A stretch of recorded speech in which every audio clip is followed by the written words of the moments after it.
Hello everyone and welcome to another really awesome game from the FIDE World Rapid Team Championship 2025 played in London. I believe it is Rapport versus Shakhriyar Mamedyarov, and the only thing I dislike about this game is that none of you have recommended it. I know you guys recommended a lot of other games, but if I wasn't scavenging for all of the games, through all of the games myself, we might have missed it, and that would truly be a shame.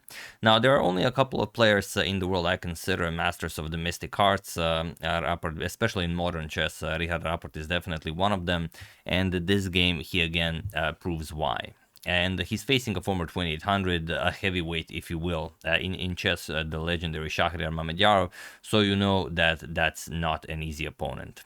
Let's see what happened. So it was a fairly normal opening. First 10 moves are purely theory. E4, E5, knight f3, knight to C6. We have bishop to B5, the Ruy Lopez. A6, Morphy's defense, bishop A4, knight to F6, and D3, the Anderssen variation. And of course, those of you who have followed my Morphy saga know why it's called the Anderssen variation. B5, bishop to B3, and bishop to C5. We have pawn to A4.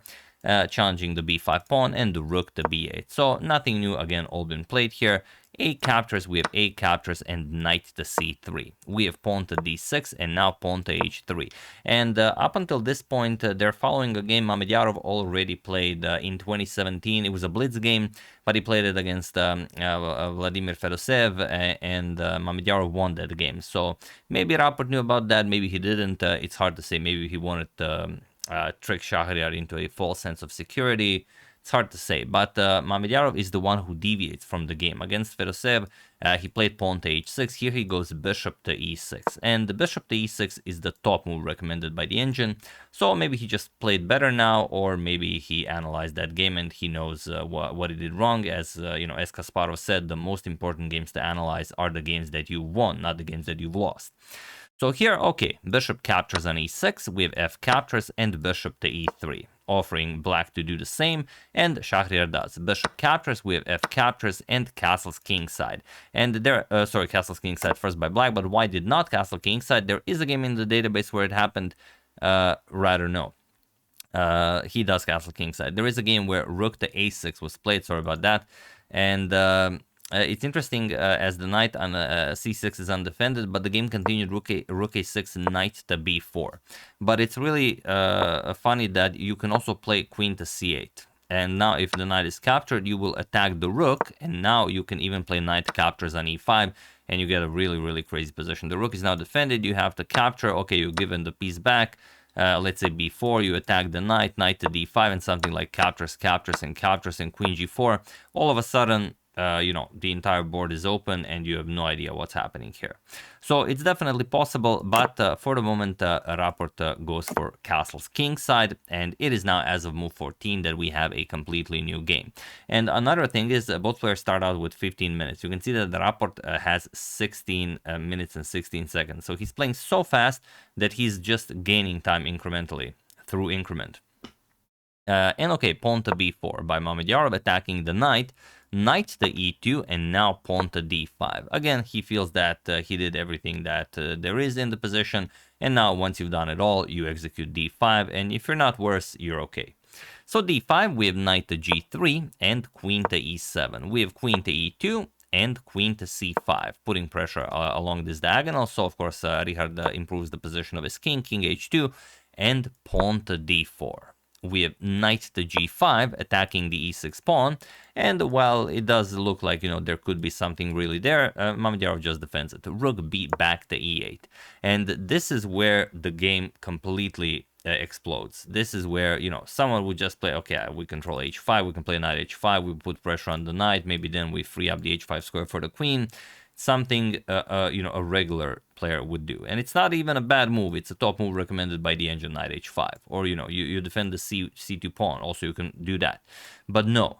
Richard Rapport played rook captures on f6, and it is absolutely amazing what this does to a position, because now you have to play g captures on f6. Point is that if you play rook captures on f6, the rook on e8 is undefended.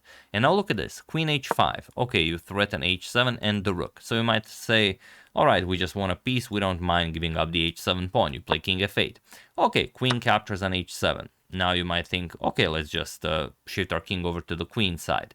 King e7, e captures on d4 first. And now after e captures, you will play queen captures on g7. And now if king to d6, look at this, e5 with check. And you can't really go knight captures on e5 because look at that e4 square. Knight e4 with the monster royal fork. Everything is forked and you can just resign here.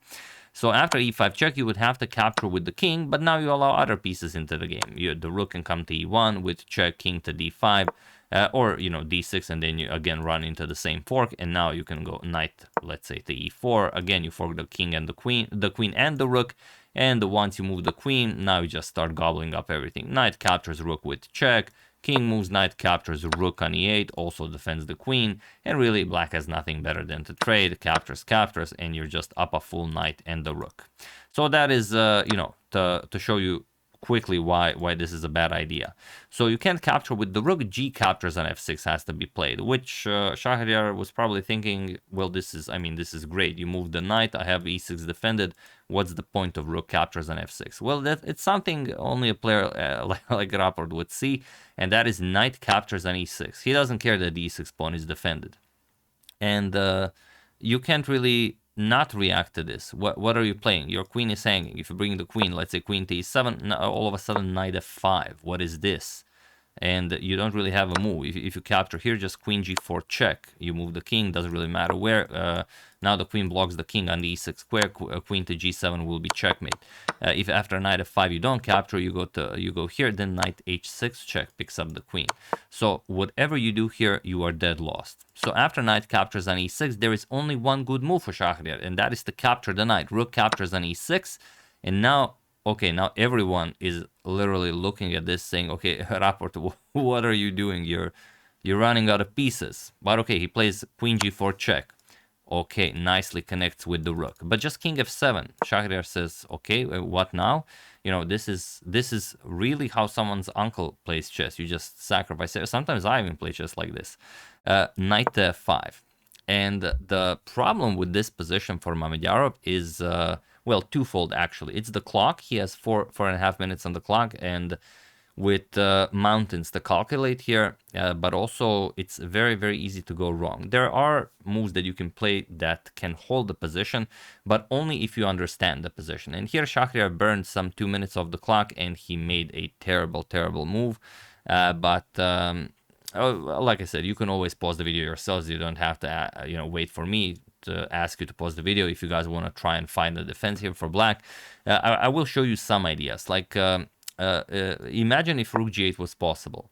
If rook g8 was possible, then you would really say, okay, what are you doing? Why is this even a move? Not so much for knight h6 check, which is of course nice, but yeah, also just knight h6 check. But even if you don't want to do that, you can just give a check with the queen, and then after, let's say, king to f8, you will go rook to a8. You open up the a file, and that's it. So the king can never touch the back rank, and now you cannot block with the knight. The rook will just gobble up the knight, and if you block with the rook, then you just get checkmated. So that's not possible. So the other thing you can do after knight to f5, instead of rook to g8, is, believe it or not, rook to c8. And it looks like a move like, why would you play this? But it actually holds. It's the top move recommended by the engine. And this is the kind of position that Rapport creates, where you have 4 minutes to find a move like rook to c8. That frees up the f8 square for the king. And also now you will not have any issues with this rook coming to a8. There will be no checks. And now if you try queen h5 check, now you have a defense. You can still go wrong. King f8 loses. You have to go king to g8. And now after queen to g4, you just repeat with king f7. Or if you even want to try playing this king to f8, you can do it, but then we go into something like knight g7, and you will have to give back some material like rook e7. knight to e6 with check, forks the king and the queen. You have to give up the rook. And yes, black is up a knight, but black also has a, you know, a king completely wide in the open. You will have to start giving up some material. Rook f1 can come.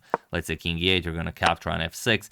And probably we see some repetition via queen f7 check, queen e6 check, queen f7 check, queen e6 check. But it's, I mean, to calculate all of this with 4.5 minutes on the clock, it is absolutely unreal. And of course, Rapport did not calculate all of this. He just saw that it's going to be chaos, and he thrives in chaos. He does very well in chaos, and you know that's all there is. Shakhriyar played knight to d8, which seems like an even better move, because now everything is defended. You no longer have to worry about some check picking up the rook or something.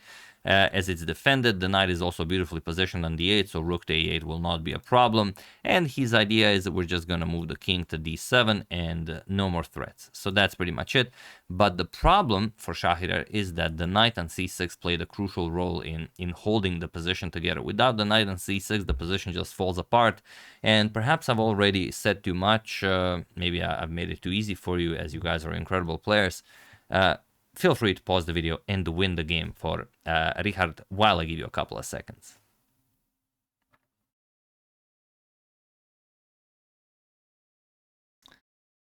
The move in question is, believe it or not, E captures on d4.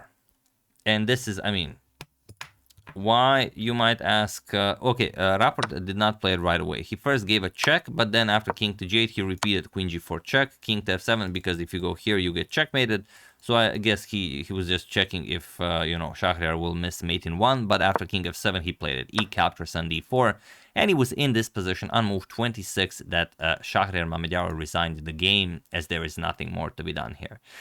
Now you see the problem. The knight on c6 was guarding the d4 square. So if you had the knight on c6, you could capture on d4 with the knight. The problem is Shakhriyar could not find a move that holds, like that engine rook to c8, I would say nonsense. Now there's nothing to do. If you capture with the pawn, look at this. Now queen h5 check is a completely different story, because you have only one move with the king. King g8, and now look at this. The king can be in check, and the queen on c5 is undefended, and that's the whole point. Knight goes here, king goes here, you gobble up the queen, and you can't even capture the knight because the king has to defend the rook here. Then the knight falls, as this also comes with check, and you just fall apart completely.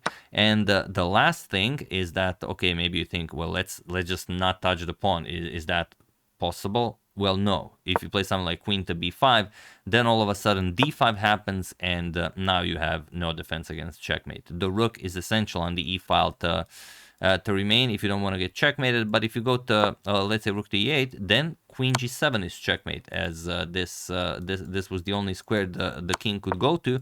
And if you move this way, let's say to even block the rook here, then again queen g7, king to e8, but now you have queen e7 checkmate, as there is no rook on e6 to prevent that. So the only thing you have here, there's nothing. You can't even play something like this to try and offer the knight, because still first queen check, and then after king 8, again, this is checkmate, only you lose the rook.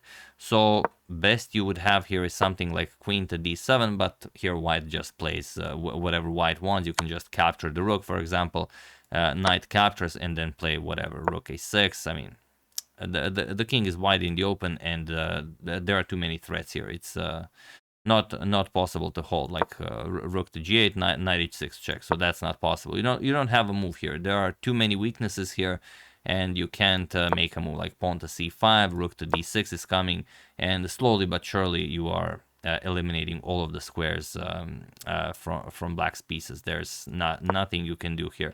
If you move the queen, knight h6 check, for example, king to e8, only move. King e7 can also be played, but then you just capture this with checkmate. If you go here, then you will first capture, and now only move is queen to e7, where you will you can again play pretty much anything, but this is the quickest. The only move, queen to d8, and now rook to e6 or queen captures on d8 will be checkmate. This is maybe even nicer, as the knight covers the f7 square. So yeah, e captures on d4. Look at this. Look at this position here. Perfectly fine if you play something like rook to c8, okay. But after knight to d8, then a move like e captures on d4 wins the game. And it all happened over the course of a couple of moves. You know, Rook d8, perfectly fine. Rook d8 is the top move recommended by the engine for Mamedyarov. And then look at this. Captures on f6, captures on e6, and then, you know, creates a position where, you know, you have to play silly moves to survive, and, you know, he just broke him completely. So, beautifully played by Richard Rapport in the style of the old masters, I would say, which is, you know, something that we really appreciate, especially now in 2025, where everything is, you know, modern engine chess. So thank you for that. And yeah, really hope you guys enjoyed it. And like I said, the only thing I dislike about the game is that none of you have recommended it.